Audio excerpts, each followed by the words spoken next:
Thank you for tuning in, and welcome to this review of FrostGrave.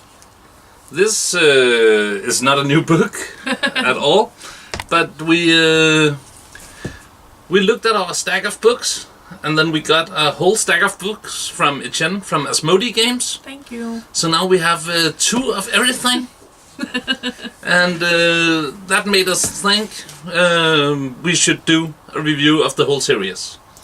Yes.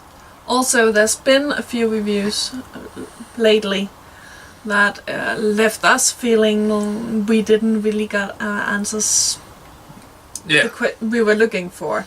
To us, it's important in a review that we, get to know what we actually need to play that book. What's needed to play the book, and that is one of the things we're going to focus on a lot. What do you need to play the scenarios in the different books? So, if you just want to get into FrostGrave, yes, you'll need the core rule book. And to be honest, you can play hours just with the stuff that's in here. We did. Yeah, without even thinking about getting the expansions. Yeah. You'll also need some D20s. Mm-hmm. And some tape measures. Yes. Doesn't have to be from Games Workshop. I think we have others. Yeah, we do. But and warbands. And warbands and wizards. Because as you might know, you take the role of a wizard. You have an apprentice. It's optional, but you have an apprentice. You have an apprentice. And then you have a merry band of adventurers. Yes. And the easiest way to assemble a warband is to go out and buy the official minis. Yes. There is a box called FrostGrave Soldiers, and there is a female version called FrostGrave Soldiers 2. North Star military figures. Makes them, yeah. You can also get themed warbands, so you can choose to go with gnolls or cultists. But it's not necessary at all. No, and as you will see in future videos, the gnolls and the cultists also have their own place in the... barbarians too.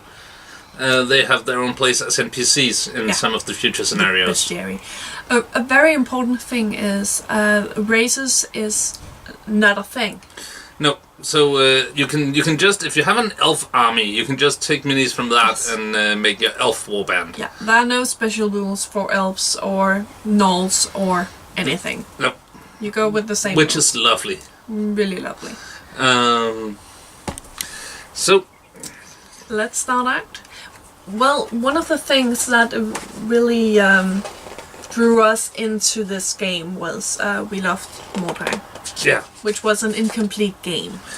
But we loved the feeling. And when FrostGrave was released, it was promoted as...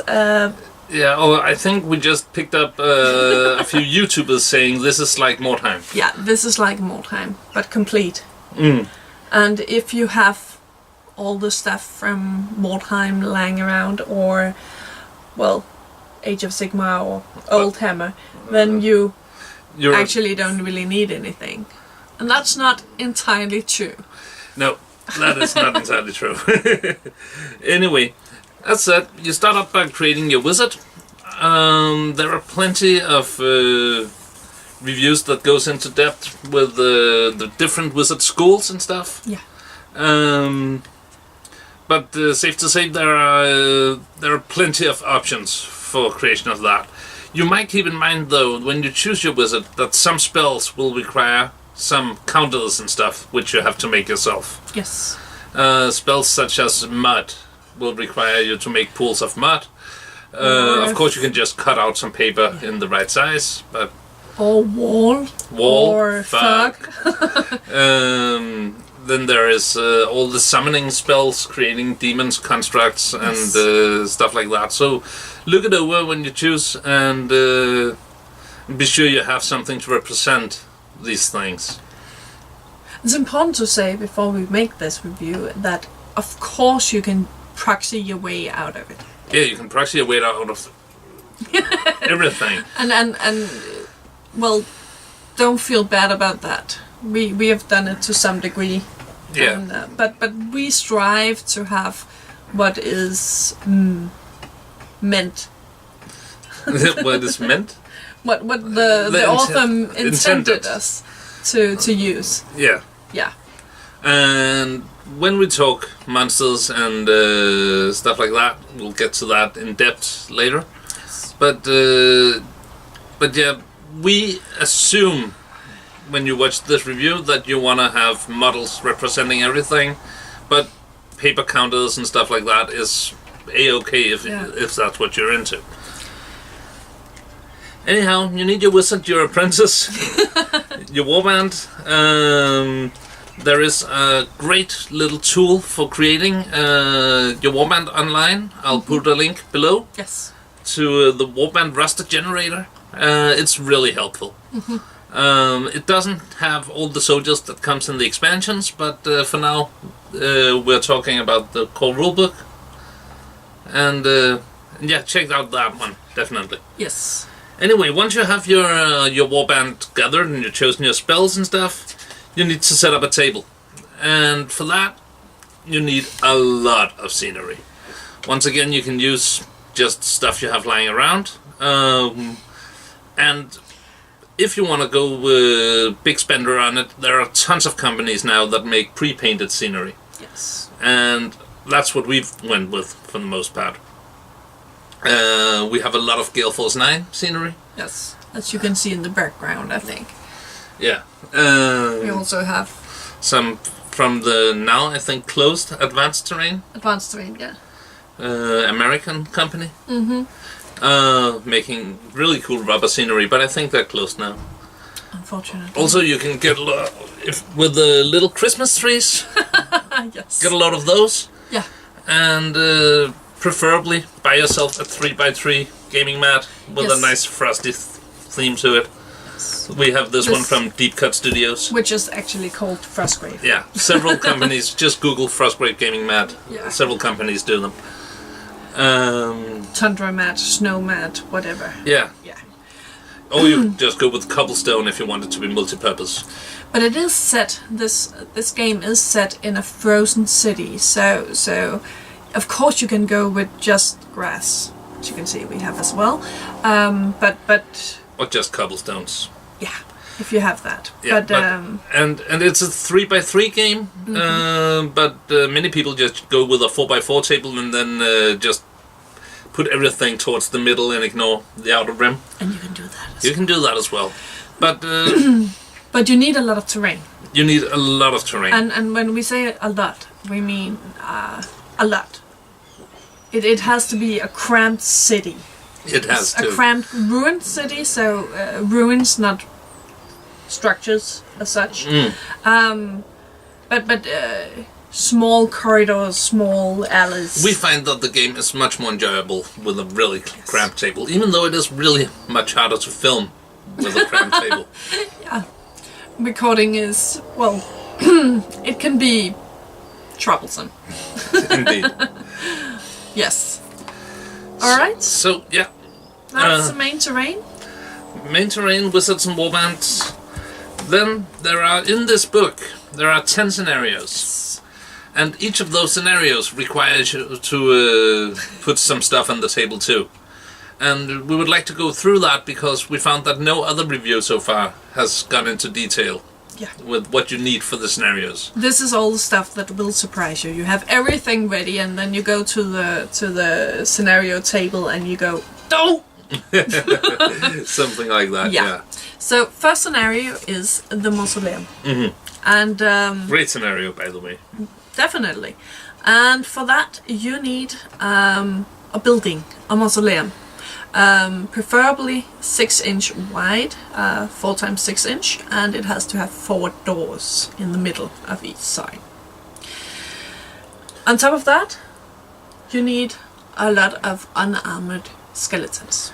Regular skellies. Yes. And as you'll see later in the monster list, having a lot of undead creatures is a good idea. And you can get from Mantic, I believe, makes... I think you're right. A box with mixed undead intended for FrostGrave. That will that will give go, you exactly. that'll last you a long way. There'll be zombies, armored skeletons and stuff. Even the skeletal dog, if I'm not mistaken. There was once dogs were very hard to find. It's getting easier and easier. Yeah. Yes. Second scenario. Yes. Is a genie in the bottle, and the only thing you need for this scenario, well, except all the terrain and the mat, is a genie. And that is kind of hard to find, actually. It used to be. Actually, now we found that Sealed Games does one. Yes. Pretty cool one. Brother Vinny does a really cool one too. I think perhaps that FrostGrave has created a void that some smaller companies have tried to fill. Of course, North Star Military Figures does a genie. Yeah. But I don't really like that one. No, and it's metal, right? Yeah, and it's metal. And we don't like metal miniatures. We try to avoid metal miniatures. Yeah.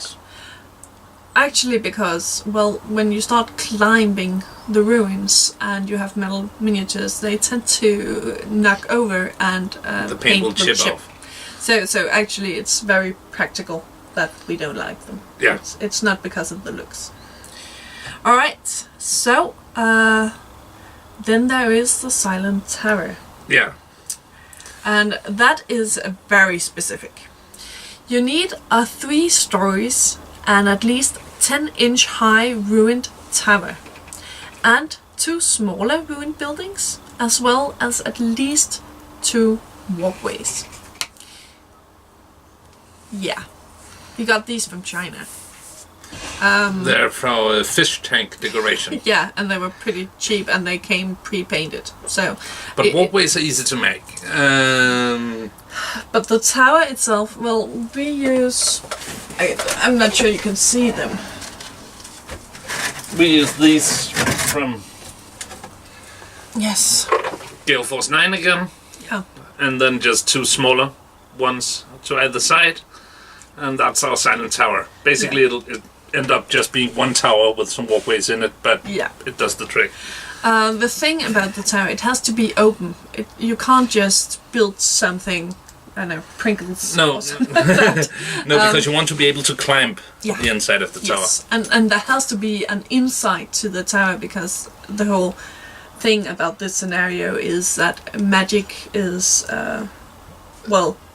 Not a thing inside the tower. So if you don't have any inside the tower, then it's a whole other scenario. Definitely. So, yes, that's very specific, but not as specific as specific as the library. We have not even attempted to build the stuff needed for this one yet, and we played the core rulebook a lot. Yeah. So remember, it is 3 times 3 mat. And you have to fill this whole mat with bookcases and piles of books and newspapers.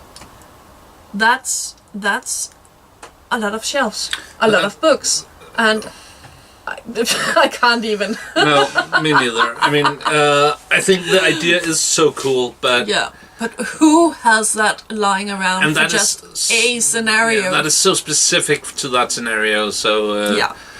So yeah, we praxi our way out of that. We just use walls. I've seen people on the Facebook group, the FrostGrave Fantasy Wargames in a Frozen City Facebook group, yes, building really cool bookcases and making PDFs that you can just print and stuff like that. So you could go that route. But it is just one scenario. Yeah. Yeah. Also, you need 4 doorways. Yeah. We found these. Yeah. And bugs lying around. We also have a bunch from Mantic and from, again, Sealed Miniatures Dungeon Line. But if you don't have a door, just... Place 2 dice. Place 2 dice. Yeah, just mark it. So, but that's very specific. Then there is the Living Museum. This is easier. Yeah. You need 4 broken walls to mark here once was a building. Since you have the scenery to fill the table, you should have some broken walls. Broken walls. Then you need 6 statues. What we did. We bought some gaming pieces. Yes. From the friendly local gaming store. They were very, very small. They're not even 2-inch high, I think. No. I don't know if you can see them at all. Yeah. Anyway, and just make them into really simple statues. Yeah. What I've seen a lot of people do is just take 6 old minis, paint them grey, call them statues. Exactly. The thing is, they become alive during the scenario. So grey miniatures would actually. Yeah, but you have to. They have to be marked 1 It's to a good 6. idea to mark them. It'll make the scenario easier to play. Otherwise, you'll have to put dice next to them, showing the numbers or stuff like that. All right. Then there's the worm hunts. Yeah, that's a great scenario too. Yeah. That's very basic. Very basic. You need a giant worm. Mm-hmm. And I haven't painted ours yet. We have the one from Reaper Bones. Yes. But. Yeah. Any day now. Any day now. Then there is the haunted houses. You need 6 small stone huts with no roof. That is oddly specific. Actually, Pegasus hubbies actually makes them, but you get 4. Yeah, and they used to make them, I think. I don't think you can get them anymore. No. But I'm pretty sure I've seen this in the core book. I think that's what's used as well. Might be. But yeah, doesn't really help you if they are out of production. But we only have 4, so we make do with whatever we have. Yeah. Also, you need up to 6 wraiths. Wraiths. You know what I mean. Ghosts? Angry ghosts. And when I say up to 6, you can end up with not needing anyone. So, none. From none to 6. And we use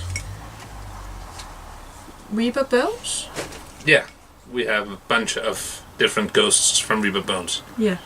So, that's an easy way to do You it. probably can't tell from this distance. But of course, if you just had just a mini, you can paint it with the ghostly looks and it would You could work definitely fine. do that. Yeah. Alright. The Well of Dreams and Sorrows. You need a rather big well. And I'm saying a rather big well because you have to be able to push people into it. At least it makes it more fun. I've seen people play it with just very small. I think we have a small well. It's we over do. there. We have several. Yeah, no wait. But we use this one. Again, and it's out of production. Yeah, but you can still find this one on the interwebs, I think. Perhaps. Yeah. It's pretty. And it really does the job very well because it has a wide rim. So a lot of people can stand next to it, a lot of minis, and get pushed into it. But a lot of these terrain thingies, according to whatever you choose, will change the scenario a bit. Mm-hmm. Yeah. Then there is the keep. You need 4 2-inch diameter discs. You can just use coins. Or big bases if you have them lying around. Yeah, but again, it's relatively easy to make good-looking discs. Mm-hmm. If you don't want to go with casino chips or stuff like that. Yeah. But these discs are teleporters in the scenario, yes. And it's a really fun scenario. It's a very fun and it's scenario. pretty easy to, as I said, to make some discs. Mm-hmm. So. Finally, the complex temple. You need 6 columns. We just use the statues. Yeah, actually, I ordered columns. some cake columns. A lot of people have done that. Yeah. I ordered them. They just haven't arrived yet. I ordered them from some place in China. But we've played this scenario tons of times without. Yeah. So, but yeah, you need columns. To hold treasures. Yes. It's a fun scenario too. Alright. That's the scenarios. Now for the bestiary. Yeah, because there is a few optional rules in this book. And yes. one of the optional rules is random encounters. Mm-hmm. And it's a fun optional rule. I'll definitely recommend playing with it. It requires a lot of minis, and they will see very little table time. Yeah, that's a problem with it. Because you need to be ready to fill out whatever you roll on this giant wandering monster table. Or random encounter table, as it were. And remember, you can roll the same thing more than once. There is that. So there's really no end to it if you want to be sure. But to just fill out without taking into account that things might come in plurals, you need at least 2 skeletons. There are several chances for skeletons, 1 or 2. So, but at least 2 regular skeletons. Yes. At least 3 armored skeletons. At least 2 zombies. At least 2 ghouls. You need a bear and a boar. You need 4 giant rats. We only have 3. That annoys the hell out of me. I need to paint up more giant rats. You need 2 ice spiders. Ice spiders. Yeah. Any giant spider model painted in bluish tones would do. You need a snow leopard. A white gorilla. We have that now. I painted up one. Yeah. We found that one. With wings. Yeah. Yeah. We used the 8 demon from Reaper Bones and removed the wings. Yeah. But yeah, a white gorilla. The one North Star Miniature makes is actually pretty good looking. Yeah, it is. In metal. In metal. Anyway, you'll need a couple of wild dogs. A couple of wolves. So 2 wild dogs, 2 wolves, minimum. Minimum. A small, a medium, and a large construct. Yes. You can make those out of pretty much everything. I made mine out of sticks. I can't reach them. No, but yeah. It's and construct. It's made. You can make it yourself. Yes. If you want to. The same goes with Imp, Minor Demon, and Major Demon. You want to have at least 1 of each of those. Yes. Then you want to have 2 Ice Toads. We still need to find some proper Ice Toads. Ice Toads. And you want to have 2 Snow Trolls. We do have that. We have that. We have most of these things. Yes. Then you want a werewolf and a giant worm. And the giant worm you already need for a scenario. So you don't need 2 giant worms, just the one. And that is just what you that is a good bare minimum to get you started using this optional rule. But I highly recommend it. And if you don't have everything yet, you can of course proxy. But if you don't want to do that, what we do, if we roll something and it's already on the table or we don't have it, we re-roll. We just re-roll. Because it is a lot of fun to have wandering monsters coming in, and it's fun to collect a good monster list. Yes. Even though it's very far from you can just play it with whatever you have. Yeah. If you want to use wandering monsters, there is a whole hobby aspect to the game that could be avoided.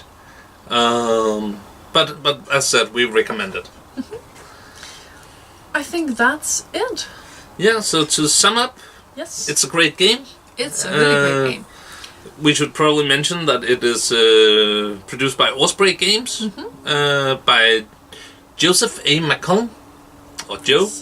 Joe, which is he is very active in the Facebook group. Yeah, and so you can actually get to talk to the author. And he also have a blog where he posts new stuff. And he answers questions. Yes. Yes. So, once again, a huge thanks to Etienne from Asmodee Games for sending us a copy of all the books. And we will be back with a review of the next book in line. Yes, Thor of the Lich Lord. Thor of the Lich Lord. So till then, take care. Bye bye.